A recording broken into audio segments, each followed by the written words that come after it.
Well, guys, welcome back to another video. Today is one I've been really excited about making because it's been about 15 months in the works. Just walked down to the mailbox, got a package from Brunt. That's pretty awesome. That's always a good time. And I wanted to kind of show you guys where the shop's at. I'm finally working in it. This is kind of my first week of to where everything's organized, everything. I can get some stuff done. It's not finished, but let me flip this around and kind of show you where it's at. All right, well, here it is.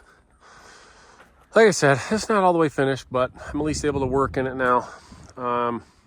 Now, my whole thought process on this is a 32 by 16 building with a poured slab, and then we did 2 by 6 walls off of it. So it's a stick-built building. You can see I've got a couple windows down this side as well. And when we were originally planning on this, is I was going to build one big building that went all the way over, and then I was going to section off a little part of it for the shop. And kind of just after thinking about a lot, I thought it'd be a little cooler to have my own separate little spot to be able to work. And so that's what I did. I went ahead and did a full separate 200 amp service to this shop, and then the house has its own 200 amp. But let me take you inside. I'm going to try to do this kind of in one take. As you can see, I did kind of some nice trim around the windows and some of that, I don't know what you call that stuff up top there, whatever they want to call it, cedar, whatever. I still have to finish this somehow. I might do pine up there or something. I don't know, haven't decided, but here, let me show you guys kind of what it looks like inside. I'm going to try to do this all in one quick take and not waste too much of your guys' time, but I had a lot of people ask kind of what it was looking like. So here it is. To start,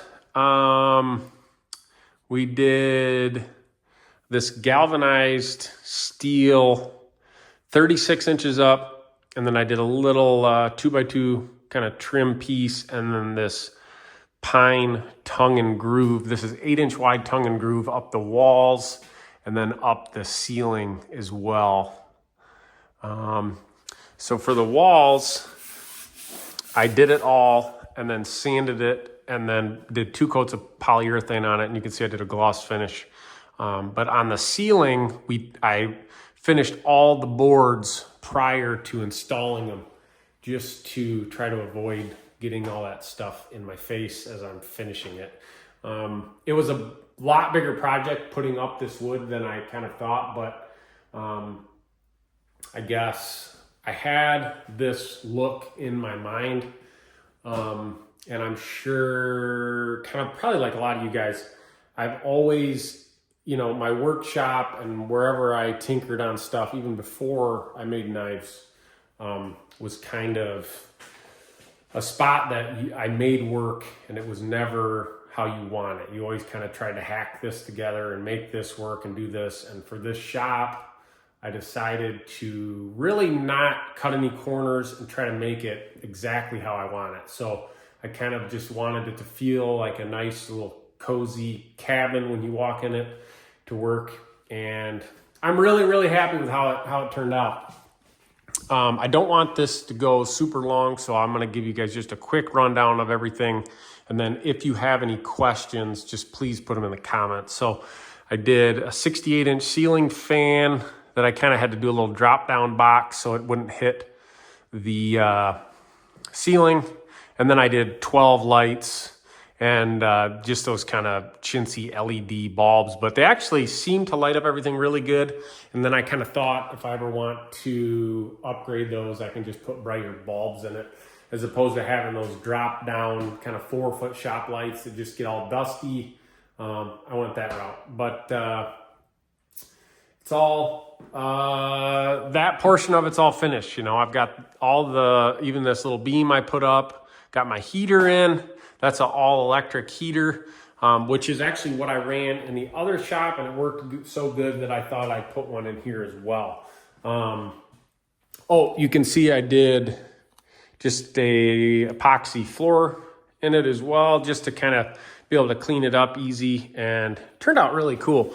It's got just a little bit of texture with all these flake we put in it, but that turned out really good and was pretty easy to do just because it was such fresh concrete. So let's start on this side. This is kind of the grinder and drill press station. I was fortunate enough to add another TX grinder to the mix, which is awesome. And these things currently have a discount of $650. If you guys have thought at all about adding a new grinder to your shop or upgrading what you currently have, now's the time to do it. And I think I'll put the code to get that down in the link below. $650 off on these is huge. So I guess my thought is I'll have one dedicated for kind of profiling bevels, one for the small wheel, and then the third grinder is for surface grinding. I was able to put 220 outlets in for every grinder, and I put 1, 2, 3, 4 on that wall as well, so the even heat's got it. And then I've got one there so we can do a bigger compressor, and then I've got one there so I can add another even heat at some point. I really tried to think in the future with this whole build to where, it's not just going to be good for right now, but I can really grow into it if I want to add different stuff. A lot of people were like, well, why didn't you make it bigger? Because, it wouldn't have been a whole lot of money to try to go bigger with this, but I'm sure you guys kind of know and see how I do stuff. I try to do things as efficient and smooth as possible.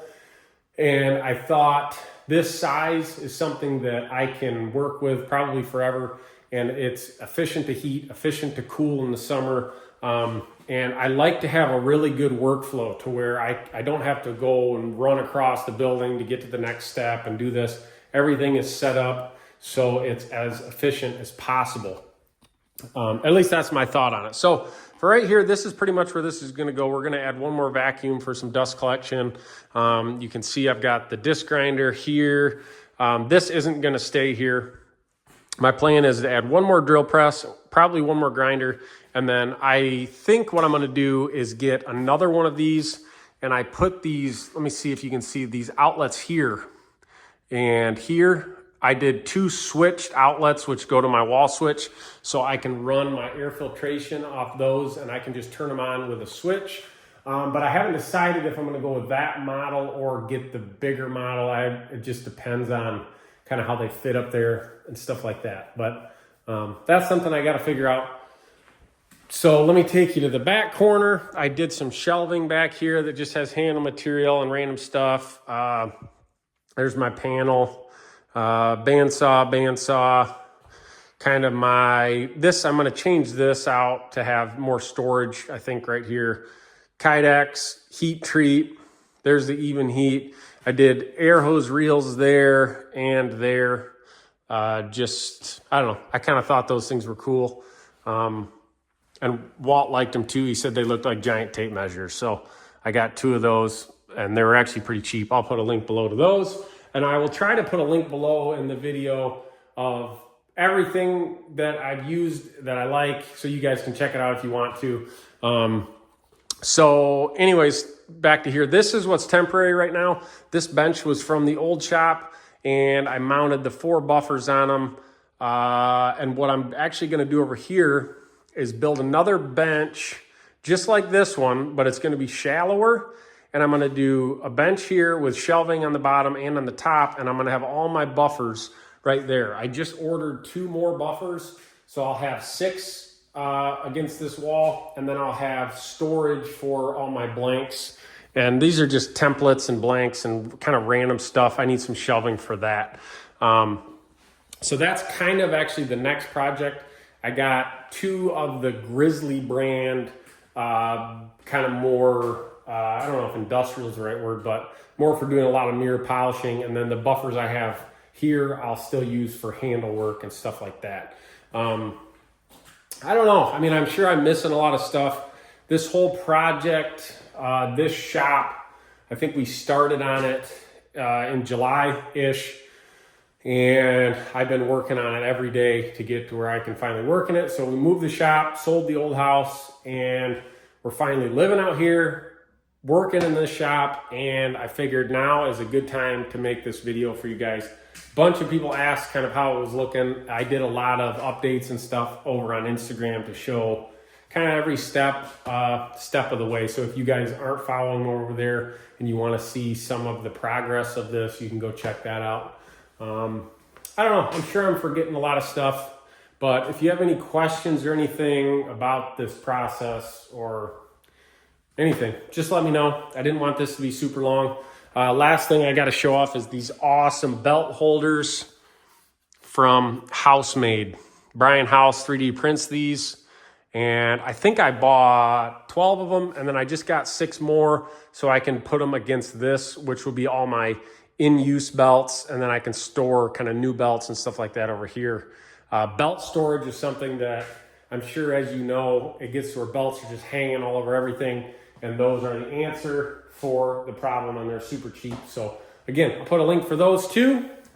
And like always, guys, thanks for checking out the channel. I'm going to be putting out a lot of content now that I have these projects kind of, well, at least close to finished up. I've got a lot of cool builds and a lot of cool stuff coming up, so make sure you subscribe. And like always, guys, thanks for watching.